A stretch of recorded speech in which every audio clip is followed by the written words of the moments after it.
रूप में दर्जा इसे दिला दे। और जब वो इस चीज का मांग चलना शुरू हुआ तो पूरे देश में क्या हो गया, अराजकता का माहौल फैल गया। और उस दौरान क्या हुआ था कि कहीं पे मार काट, दंगे फसाद होने शुरू हो गए, बहुत कुछ लोगों की जाने गई। उस दौरान क्या किया गया कि संविधान सभा के द्वारा बैठक किया गया और बैठक में यह निर्णय लिया गया कि हिंदी को राष्ट्रभाषा नहीं बल्कि राज्य भाषा। आज भी बहुत जगह बच्चे हैं या कहीं भी लोग इसका चर्चा करता है कि राष्ट्रीय भाषा हिंदी है। हिंदी राष्ट्रीय भाषा नहीं है। भारत का अभी तक राष्ट्रीय भाषा कोई घोषित ही नहीं हुआ है। राज्य भाषा के रूप में इसे क्या किया गया है, स्वीकृति दी गई।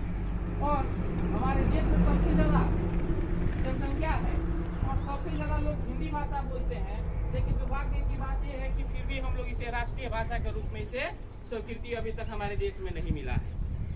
तो हम लोगों का प्रयास रहे, जब भी रहे जहाँ भी रहे, ये प्रयास करें कि हिंदी भाषा को आने वाले समय में राष्ट्रीय भाषा के रूप में इसे दर्जा प्राप्त हो। और इसके साथ साथ ये भी चीज का ध्यान रखना है कि हम लोग एक बार क्या करते हैं, साल में एक दिन क्या करते हैं कि हिंदी दिवस के रूप में मनाते हैं। अब बाकी अदर भाषाओं को हम लोग क्या करते हैं, बढ़ावा देते हैं। हिंदी से सभी अभिभावक तथा गाँव में, शहर में एक मानसिकता फैली हुई है कि हिंदी भाषा पर लोग फोकस नहीं करते हैं कि हिंदी क्या है।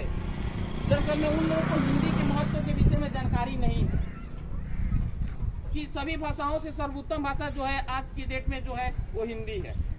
लेकिन हम लोग इसका प्रचार प्रसार करने में कहीं ना कहीं पीछे रह जाते हैं, जिसकी वजह से अदर भाषाओं की जो है बोलबाला बढ़ती जाती है। अगर देखा जाए तो भारत में लगभग 143 करोड़ जनसंख्या है। पूरे विश्व में किसी भी देश में इतनी जनसंख्या नहीं है।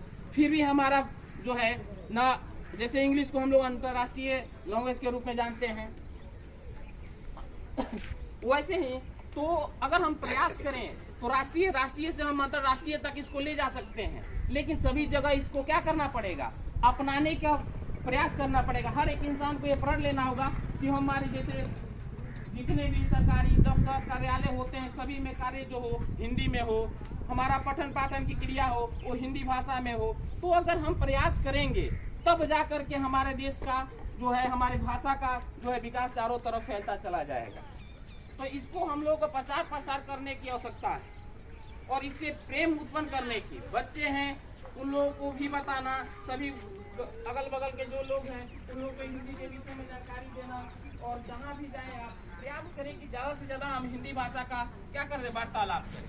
आप अदर राज्यों में जाइएगा, जैसे महाराष्ट्र हो गया, आपको केरल हो, हम लोग यहाँ पे हिंदी में बातें करते हैं, उधर लोग नहीं बातें करते हैं। तो हम किसी से भी बातें करें तो अगर हम हिंदी में संवाद करते हैं सामने वाले व्यक्ति के साथ, तो उसको भी क्या करना पड़ेगा, हिंदी में करना पड़ेगा।